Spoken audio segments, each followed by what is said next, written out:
कर्जत शहरामध्ये आज सकल हिंदू समाजाच्या वतीने रास्ता रोको आंदोलन या ठिकाणी करण्यात आलेलं होतं।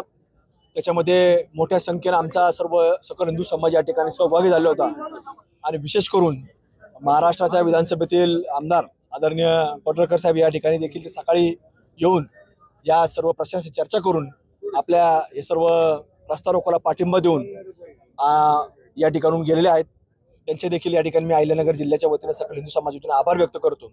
पण हा जो प्रश्न आहे की कुठेतरी मंदिरांवरती होत असणारे अतिक्रमण आणि त्याच्यावरती सातत्याने होत असणारे कुठेतरी वेगवेगळे दावे की जागा आमची आहे, हे देवस्थान आमचं आहे, म्हणजे हे याच्यावरती कुठेतरी एक संशय येतो आणि या माध्यमातून ते देखील लोक सिद्ध करतात की आम्ही सुद्धा एक हिंदूच आहोत आणि आमचा जुना जो काय वारसा आहे तो हिंदू आहे। हिंदूंच्या मंदिरावर दावा करणं म्हणजे ते हिंदू असल्याशिवाय ते कोणी करू शकत नाही।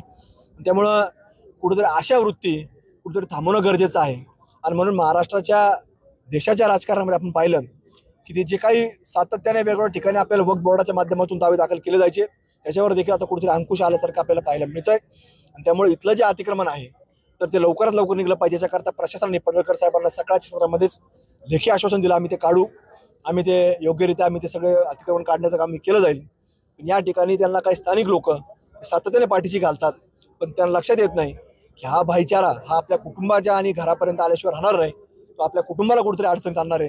त्यामुळे आपण तिथून सावध राहावं, सतर्क राहावं आणि त्यातनं कुठेतरी आपण आपल्या हिंदू समाजाच्या माता भगिनीला सुरक्षित कसं ठेवू याच्यावर देखील काम करण्याची आवश्यकता ही आपल्याला कुठेतरी आज आहे। त्यामुळे आजचा हा तात्पुरता स्वरूपात जर प्रशासनाने केलं नाही तर प्रशासनाच्या विरोधामध्ये असेल तिथलच्या अतिक्रमणाच्या स्वतः सकल हिंदू समाजाचे सर्व कार्यकर्ते आम्ही सगळे मंडळी त्या ठिकाणी जाऊ आणि ते अतिक्रमण काढण्याचं काम आम्ही हातात घेतल्याशिवाय राहणार नाही।